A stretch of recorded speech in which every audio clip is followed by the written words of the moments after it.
Something I am incredibly passionate about is entrepreneurship and finding your way in this world, making different streams of income, because I believe that God has called us to all have unique things that we can offer the world, and monetizing them is not always the case that each passion should go, but there are certain things that God can bring abundance into your life through the passions that you have, through the unique skills that you've been given. And when we are successful, we are able to pour into our communities, pour into our families, pour into the needs that are around us.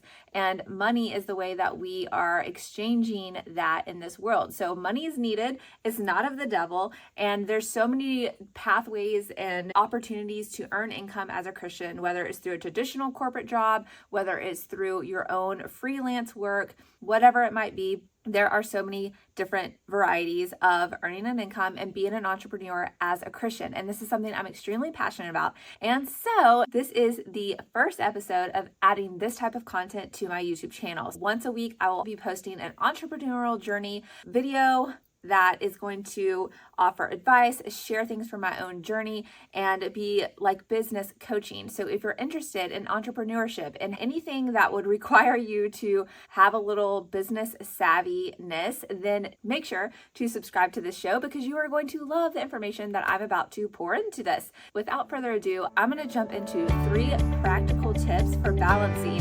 entrepreneurship, faith, and family. One of the ways that I earn an income online is through my coaching business, which has been strictly online. I do that via Zoom or any type of video cast. And I've also sold courses, sold life coaching products and helpful tools like workbooks and ebooks and things like that. I have my hand in applying my MBA to learning how to do this digital marketing space. And this has been a journey, and one that I've taken deeper because I'm making a life change soon at the end of this year. And I'm going to be going all in on my own digital online business and being able to have more margin to work on that. So I'm restructuring some things and I'm excited about that. And this has been a point and bone of contention in my journey as an entrepreneur, is how to manage it all, because there's no boss telling you have to get it done. There's no consequence if you don't do it. It's just you will fail, which is a big consequence. But when you're going from working, having a boss and this traditional life, to being your own boss and managing your own goals, your own ambitions, your own schedule, you've got to become disciplined. So the first thing I'm going to say is to set specific times for work and life. And this is so easy to blur when you are an entrepreneur, blurring those lines between work and life. And it's most practically because we always have the ability to stay connected. We always have our phone. You can work, you can do an entire business from your phone. The majority of my business is done on my phone. I'm recording this YouTube on my phone.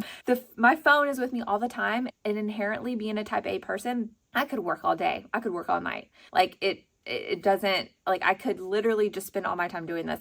So it's been something that I have not mastered. I'm working diligently on though, and I've gotten spades better than when I used to before being intentional about it. And the best advice I can give in this is to set routine work tasks, batch like things together, have a turn off time. Like, you're not going to the 9 to 5 in your office, but you should have a 9 to 5 mindset where your devices get shut down. Everything gets turned off by a specific time each day. This has been imperative as a mother and as a primary caregiver of my children. I've really had to figure out what this routine looks like. One of the biggest factors is asking for help and being able to lean on that help so that you can get certain things done. So setting like things together, batch recording things, batch creating things, sending out emails this day, working on graphics this day, building out your products the next day. If you can do that, I've noticed that my productivity skyrockets when I do that, because you're already in that frame of mind. You can knock out similar tasks and be set to go. One thing that I love about YouTube is that I could literally record and then have a month's worth of content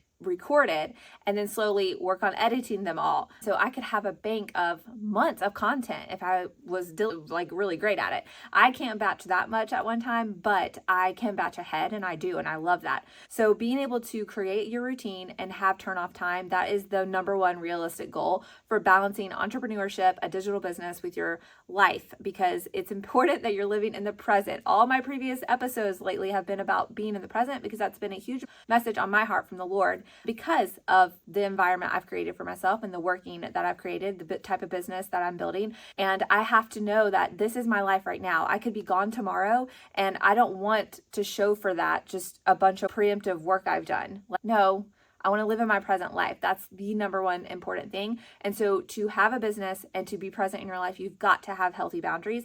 And that all falls on your shoulders, squarely on you. So you can't push that off. You need to be conscientious of what you can delegate, who you can hire to help you, what you can do to help yourself, and how you can routinely create tasks that go together so you can be productive in that moment and get them done. The number 2 realistic goal is to create daily spiritual habits that are already fitting into your schedules. We hear this concept of habit stacking all the time. It's in one of those habit books that's huge. But basically, you marry a new habit that you want to create with an old habit that you're already doing, because you're already disciplined that. So for example, you brush your teeth every morning. So when you're brushing your teeth, you could be listening to a devotional, for example. So I'm already doing this already. I'm having to brush my teeth every morning. So I just add something to something I've already built into my routine. That builds a new habit pretty easy, because it keeps that momentum going, which that's the key to any successful new habit, is creating momentum and motivation to keep it up.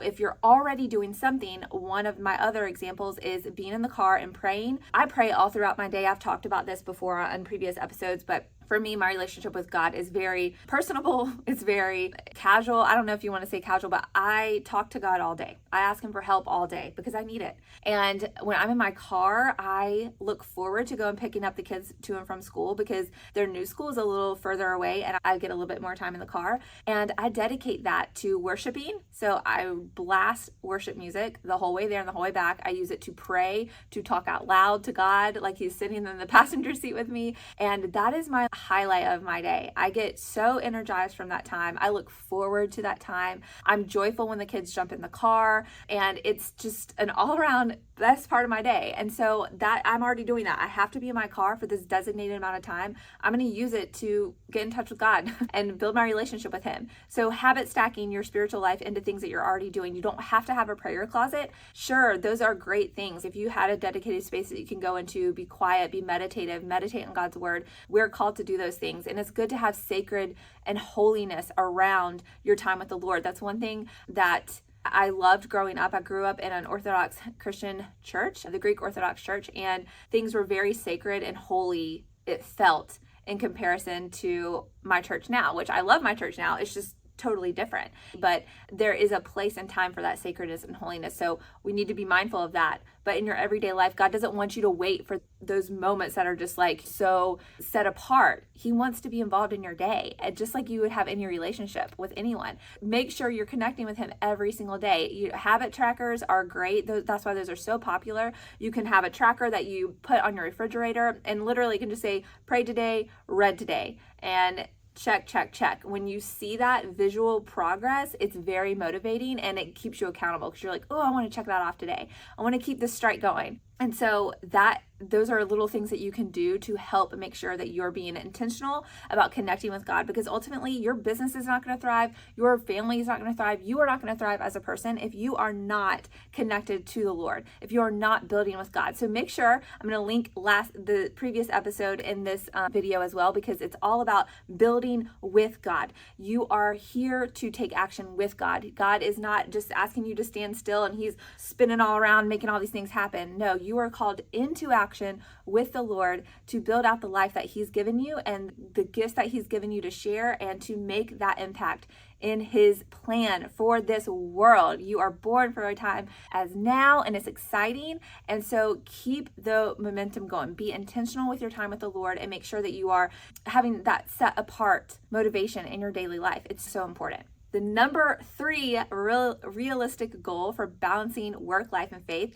is to prioritize the most important and urgent tasks first. So you're going to have a bunch of stuff to do as an entrepreneur. You're going to have a bunch of stuff to do as a mom, as a person in this world, whatever your demographic might be. You're busy, okay? We all are. This is the speed of our world is just rapid. It would blow the minds. I wish I can remember right now, and I'm drawing a blank, but there was a statistic that said the amount of information that we absorb in one day, I believe, is what a person in X year would have absorbed in their lifetime. We absorb in a day because of all the information that we're filtering through our phones, through the internet, through the news, everything. That's how fast our world is moving. So you got a lot to do.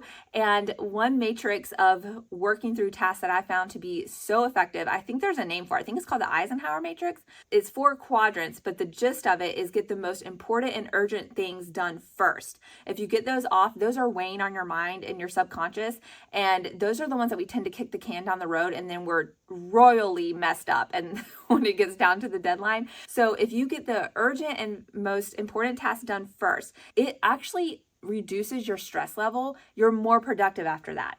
Get those done and out of the way, and then you can move on to the other task. And I always do like my top 3 for the day. I work on those first. I have a whole list underneath the top 3. I work on the top 3 first, and then it's amazing how much more of the extra things I get done in a day, because getting those top 3 done, it's like you can breathe better, you have more endurance, you're more relaxed, and that lowers your cortisol, so it just helps you get through a lot more for your day. So those are my top 3 practical tips. I'm leaving this video short for a reason. I want you to get these tips and go and do something with them today. And if you are excited about this new segment to my channel, I am so excited that you're here. I'm so excited to connect with you. Please drop in the comments who you are, what your business is, what your dream is if you don't have one yet. I would love to connect with you and give you any tools or advice or pinpoint you to any resources that might be of help to you. I look forward to meeting you and connecting with you all on this type of journey. And until next time, do not be conformed to this world, but be transformed by the renewing of your mind. Bye for now, everyone.